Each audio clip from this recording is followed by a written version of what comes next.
There was a time when I couldn't make a single decision without imagining someone else's reaction. What would they think if I said this? What would they think if I wore that? What would they think if I failed?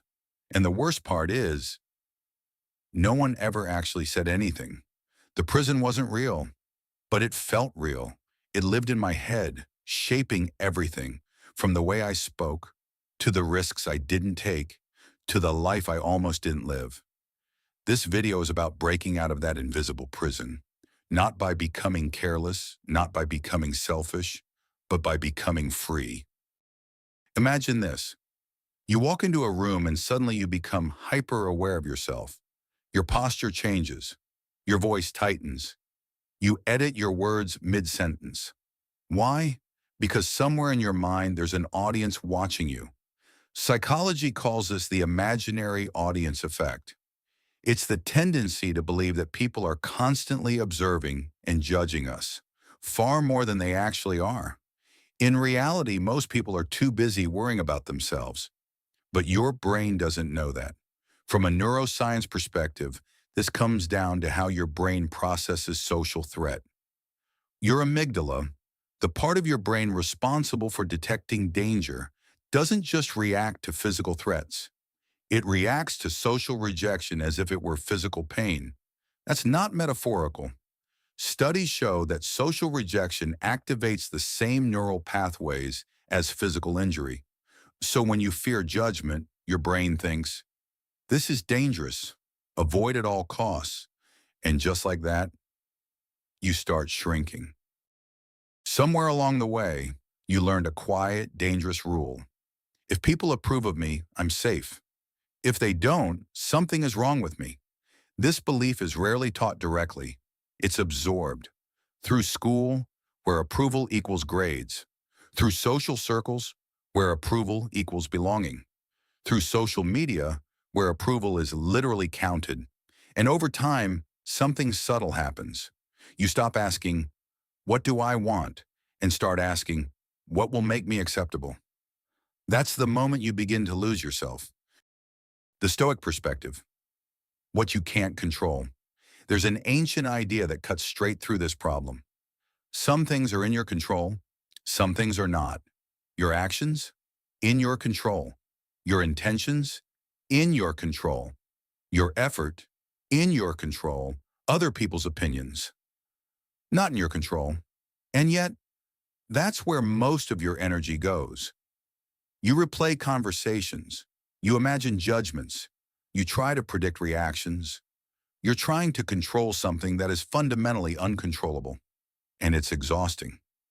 One Stoic philosopher described it like this. If you try to control what is not yours, you become a slave to it. Think about that. If your mood depends on someone else's opinion, who's really in charge of your life? Before you try to fix this, it's important to understand something. You are wired to care about what people think. For most of human history, being rejected by the group meant death. No tribe meant no protection, which meant no survival. So your brain evolved to prioritize belonging over individuality. That instinct still lives in you. But here's the problem. You're using a survival mechanism in a world where it's no longer necessary. You don't need universal approval to survive anymore. But your brain hasn't caught up. So it keeps sending the same signal. Fit in. Don't stand out. Stay safe. Even when safe means living a life that doesn't feel like yours. At first it seems harmless. You adjust your opinions slightly. You avoid saying certain things. You play it safe. But over time, the cost becomes massive. You start avoiding opportunities because you might fail publicly, holding back your real thoughts to avoid conflict, choosing paths that look good instead of ones that feel right. And eventually you wake up in a life that looks fine on the outside, but feels empty on the inside, because it's not built on who you are. It's built on who you thought you needed to be. The turning point. For me, the shift didn't happen all at once. It started with a simple question. What if people aren't thinking about me as much as I think they are? At first it felt uncomfortable, almost disappointing, but then it became freeing. Because if people aren't constantly judging you, You don't have to constantly perform. You can just exist. There's a concept in psychology called the spotlight effect. It's the tendency to believe that you're the center of attention more than you actually are. In experiments, participants were asked to wear embarrassing t-shirts in public and estimate how many people noticed. They consistently overestimated, by a lot. Why? Because you are the center of your world, but you're not the center of everyone else's. Everyone else is too busy being the center of their own. Once you truly internalize this, something shifts. The spotlight fades, and suddenly you have room to breathe. The Stoic practice of indifference. There's another powerful idea. Not everything deserves your emotional investment. Stoics practice something called indifference, not in the sense of apathy, but in the sense of prioritization. They asked, does this actually matter to my character or my life? If the answer was no, they let it go. Someone's opinion of your outfit doesn't matter. Someone misunderstanding you? Uncomfortable, but not fatal. Someone disliking you? Inevitable. When you stop treating every opinion as important, you stop giving away your peace. Letting go of other people's opinions isn't just philosophical, it's neurological. Every time you react strongly to judgment, you reinforce neural pathways associated with fear and approval seeking. But when you don't react, when you notice the thought and let it pass, you weaken those pathways. This is called neuroplasticity. Your brain rewires based on what you repeatedly do. So every time you choose authenticity over approval, you're literally training your brain to be freer. Not instantly, but gradually. Now let's address the real fear. If I stop caring what people think, won't people stop liking me? Maybe. But here's the deeper truth.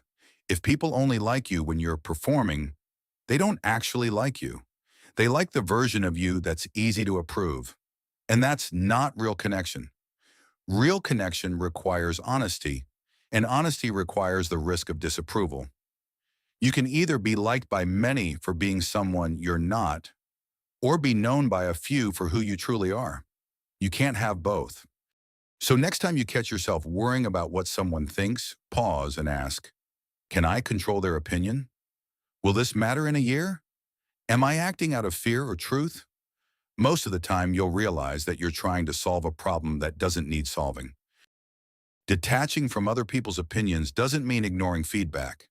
It means choosing which feedback matters. It means listening to people you respect, not everyone, valuing truth over approval, acting in alignment with your values, even when it's uncomfortable.